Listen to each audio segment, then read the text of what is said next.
గర్వము వలన జగడమిప్పుడు బైబిల్ చెప్తాము. కనుక గర్వం ఎక్కడైతే ఉంటుందో అక్కడ జగడాలు ఉంటాయి. దేవుని వాక్యం లేక ప్రభువైన యేసుక్రీస్తు వారు గర్వానికి అనుకూలంగా లేరు.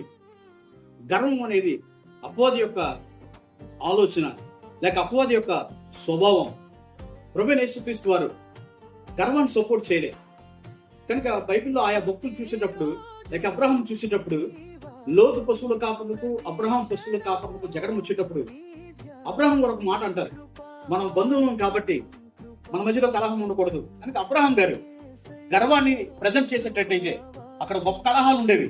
కానీ అబ్రహాం గారు గర్వాన్ని ప్రజెంట్ చేయలేదు, గర్వాన్ని పక్కన పెట్టాడు. కాబట్టి ఆయన సమాధానానికే లేక సమాధానం స్థిరపరచబడడం కోసం చెప్పేసి లోతు గారిని మనం దూరంగా ఉన్నామన్నాడు.